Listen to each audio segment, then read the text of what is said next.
한국은행이 시장의 예상을 깨고 이달 기준금리를 전격적으로 내렸습니다. 네, 이로써 기준금리는 1년 만에 0.25%포인트 떨어져서 연 1.25%로 조정됐습니다. 자, 박성호 YTN 선임 기자와 함께 전격적인 금리 인하의 배경과 그 영향 등을 짚어보도록 하겠습니다. 네, 안녕하십니까. 네.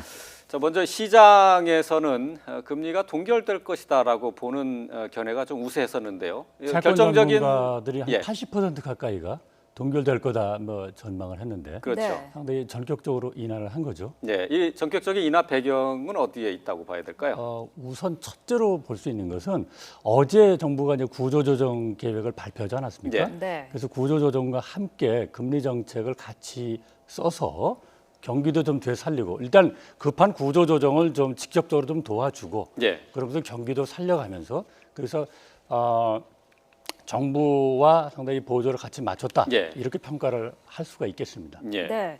자, 말씀하신 것처럼 기업 구조조정에 따른 그 경기 하방 가능성 여기에 대한 우려가 가장 크게 고려가 된 것으로 보이는데 네. 구조조정의 충격은 어느 정도로 예상할 수 있을까요? 그러니까 지금 우선 인력만 따져도요.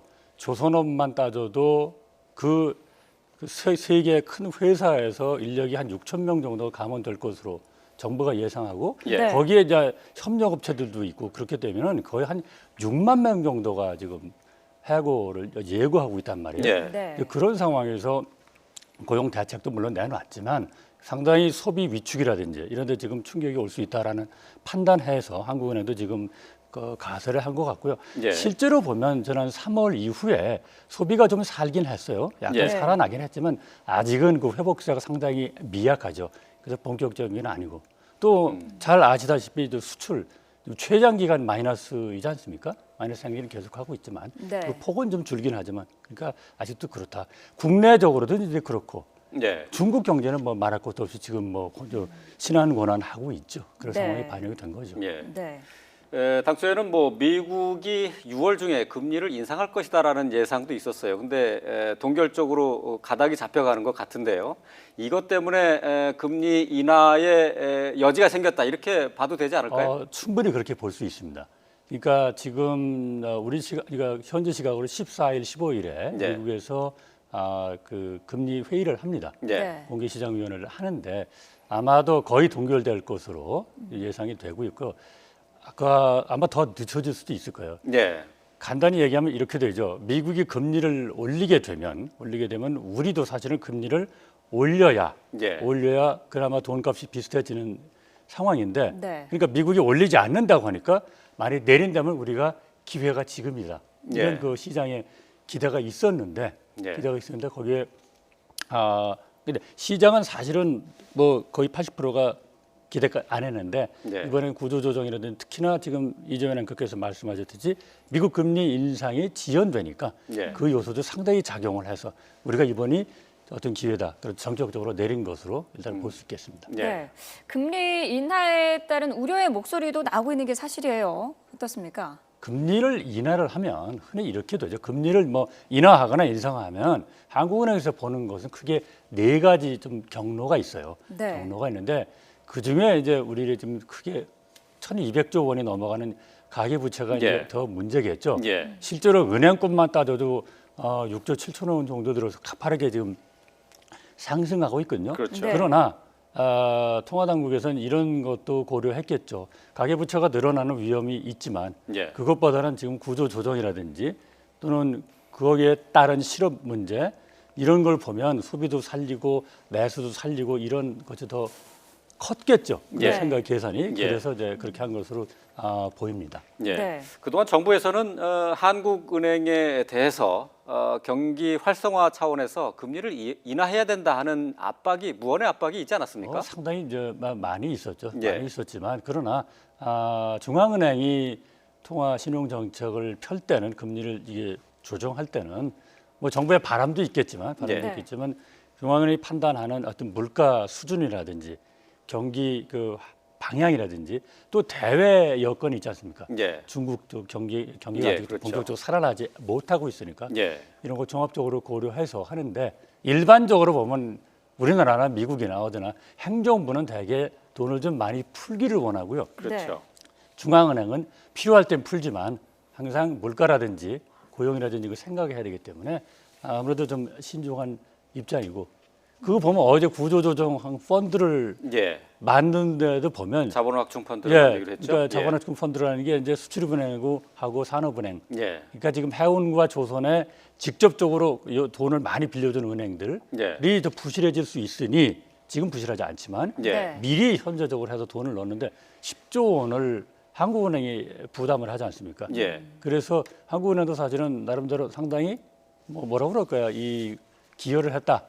예. 성의를 표시했다 이렇게 볼 수가 있겠죠. 그렇습니다. 네. 거기에 오늘 금리 인하까지 카드를 같이 동원한 겁니다. 네. 자, 구조 조정도 지금 뭐 계획이 발표가 됐고 아무래도 전반적으로 경기 상황이 지금 안 좋은 상황인 것만은 분명한 것 같은데요. 앞서서도 그 가계 부채 문제를 잠깐 언급을 하셨습니다만 지금 정부가 그거를 줄이기 위해서 애쓰고 있지만 계속 가계 부채는 늘어나고 있는 상황이거든요. 지금 어찌 보면 갈팡질팡이라고도 얘기할 수 있지만 어찌 네. 보면 또 다른 측면에서 보면 상황이 많이 변하고 있죠. 가계부채는 한참 늘어나니까 안 되겠다 싶어가지고 신규로 가계 대출 받는 사람들에 대한 심사 기준을 강화했잖아요. 예. 네. 강화하니까 좀 줄었어요. 줄었는데 주춤하죠. 주춤한데 역시 또 그것도 또 빠져나온 구멍이 있잖아요.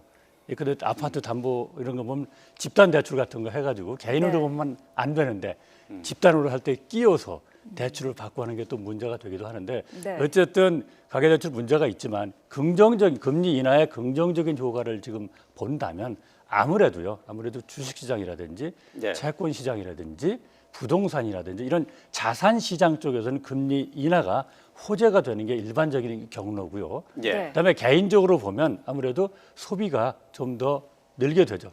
은행에서 예. 돈을 빌릴 때도 금리가 좀 싸지고 네. 자기가 빌려온 돈에 대한 대출금을 갚는데도 아무래도 변동금리일 경우에는 대출금리가 좀 낮아질 수 있으니까 네. 아무래도 가계에서 소비가 좀 늘지 않겠느냐라는 예. 기대감에서 금리를 내리지 않았나 싶습니다. 그 금리가 떨어지면은 소비가 좀 늘어날 것이다 하는 것이 이제 교과서적인 해석 교과서적인데 아닙니까? 근데 이제 그게 지금 시장에서는 그게 잘 나타나지 않고 있어요. 근데 왜 그러냐면 이런 게 있죠. 물론 금리가 싸졌다 돈을 쉽게 빌릴 수 있다. 예. 그런데 사람들이 저걸 인식하죠. 아 이거 분명히 내가 갚아야 될 돈이다. 예. 그래서 이게 내가 지금 빌려다가 소비하는 게 좋으냐, 저축해서 빚을 한 푼이라도 갚는 게 낫냐. 그렇죠. 사람들이 미래를 좀 불안하게 보고 예. 특히 물가가 더 떨어질 거라고 예상을 해버리면 잘 안 네. 쓰게 되죠. 예. 디플레이션이라고 그렇죠. 얘기하죠. 이제 그 안에 있는 소비자들이나 그렇죠. 그러니까 투자자들이 이제 금리를 장기의 내려서 경제 상황의 예상 전망이 그렇죠. 어떻게 되느냐가 약간 중요한 거죠. 중장기를 보았을 때 아 내가 지금 써서 소비를 늘려서 가는 게 좋겠다고 보는 경우가 있고 예. 불안하다. 어. 불안하면은 아무리 금리가 낮아도 소비가 늘지가 않죠. 잘 안 쓰게 되죠. 예. 그럼 결국은 저 외국 같은 경우는 마이너스 금리라는 제도도 동원을 하고 그랬는데 예. 우리는 아직 그런 상황은 아니라고 판단이 됩니다만은 예. 그래서 일단은 일반적인 경로는 지금 이재열 앵커가 지적하신 것이 일반적인 경로에도 예. 벗어날 가능성은 항상 있는 겁니다. 예. 네. 오늘 이제 0.25% 포인트 하락을 해서 1.25%가 네. 됐는데요. 추가로 더 인하할 가능성은 없다고 봐야죠.